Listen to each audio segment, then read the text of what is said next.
Yeah. Eric, can you play the news? Well, that's a broad question. Yeah. Yes. I mean, I think anything where there's roles, actions, and things to be done, that role-playing real people is just as easy as role-playing anybody else. Okay, but isn't the core thing of news that I actually just read a headline and I know that there is a atomic catastrophe in Japan? Why do I need to play that? To understand the underlying structure. I mean, I think what games bring is they bring the ability to model out complex scenarios and things like that beyond just linear thinking. And so really anything benefits from seeing the complexity and experiencing the complexity. I mean, same thing you could say, historical games about battles in whatever war you want. I mean, I could read about it, I could read what happened, but if I actually play a strategy game where I have to understand what the resource variables were and I have to experience the terrain and things like that, you get to know it a lot better. So, Okay, absolutely. But then that might be topic-centered. So I play a game about a topic like Peacemaker, and that's something completely different to playing actual news that are happening right now, or is that a misinterpretation? you mean the difference between playing a historical scenario versus trying to interact with something that's happening right now? Yeah. Well, I mean, then the challenge becomes, what are you actually playing, how do you avoid editorializing, and do you need to have time elapse for your game to happen? So that's why with Play the News, we try to make it, I mean, by nature, it ends up being a social gaming platform where the points and the experience and the interactions happen outside of the content. And that was just necessitated by exactly what you're saying, is that if we want to make it so that you're playing something over time, then how do you play a one-time moment? Aside from creating some very complex game at the time that you don't have to do it. So for example, you know, a fire happens and a building burns down. Well, what is the core issue? And so a lot of these things is taking a moment in time and understanding, well, what is the issue that I would want to educate somebody about? So if it's just a matter of, I want to teach somebody what it felt like to be a firefighter in that experience, you know, that's a choice. And then so then maybe a first-person game where I run around in an actual model version of that building is the right thing. If I want to make it more about the social underlying issue that might say, why did that building burn down? You know, where were the firefighters? Is it because the socioeconomics underlying that building meant that the closest firehouse was X number away?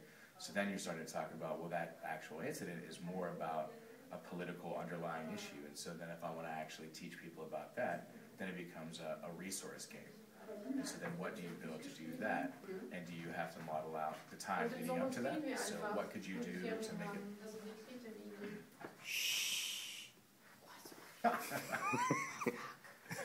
Macht ja nichts. Kannst ja Piep drüber machen. Absolut. Am I answering the question? Yeah, somewhat. I mean, I guess I'm still understanding the question in terms of, are you saying what things do you have to consider if you're trying to make interactives around something that's happening right now? Or what was our solution to it? Because there's probably lots of different solutions. I'm just putting out there things that you should think about when you're thinking about a news story that go beyond just that caption moment. And then how you choose to address that and turn it into a game. There's lots of different ways to do that. And then it just becomes a matter of, most of those things start weighing production costs, production time, to be able to actually put something out that is still relevant. Yeah, absolutely. I'm just comparing Peacemaker to Play the News, and Peacemaker has got a very, very strong game mechanic. We've got two sides, and where there's going to be solution or a winner or somewhat, there's a big struggle. We don't have that in Play the News. So where's the game mechanic in Play the News?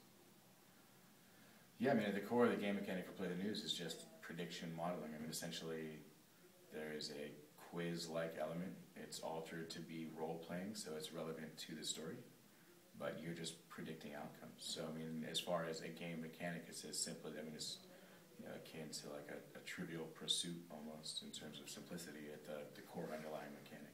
Okay, and we have the problem that if I am predicting something, I have to come back and see if I was right or I was wrong. So a long period of time between the start and an actual solution or outcome. Right. Well, I mean, that becomes, so one of the editorial things that we started thinking about was you want to pick stories or address the story and a mechanic of what is the next possible action in this train.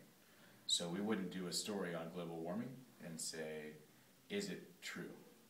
Because then it's like, what, 50 years from now, you're going to come back and give them the result? I mean, the person, hopefully they'll still be playing Play the News, and Play the News will exist in some format. But more relevant to that type of a platform is something where somebody's going to act very soon.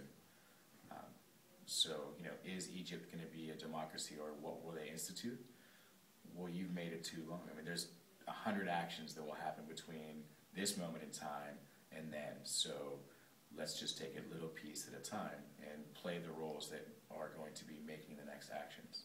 And in that way, it sort of becomes more granular and faster.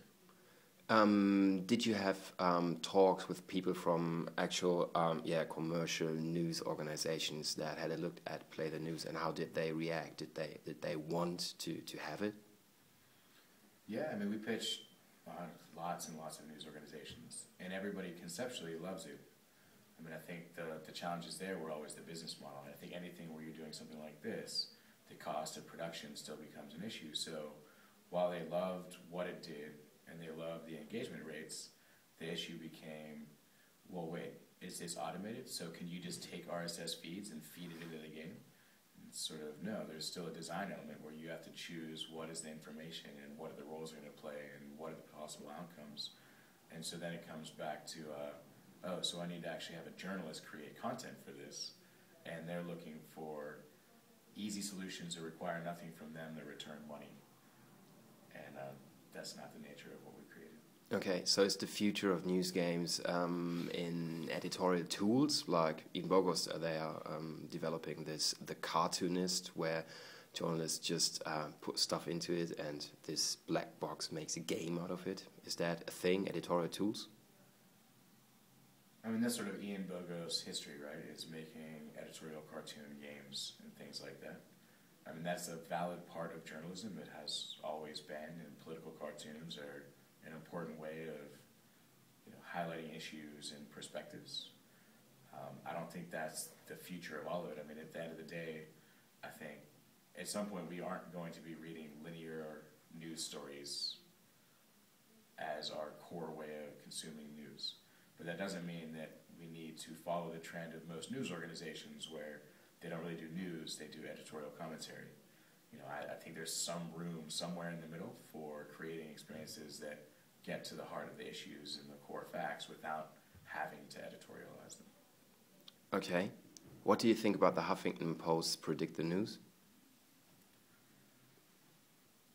So, I mean, there's been a bunch of things like that. I mean, sort of, there was a company called Predictify. They may or may not be around. They showed up. I want to say it was HubDub or something like that was another one. I just don't see how those, I mean, akin to fantasy football, which is one of the things we looked at. So why are people so obsessed with statistics of games? And then because of their obsession with those point mechanics,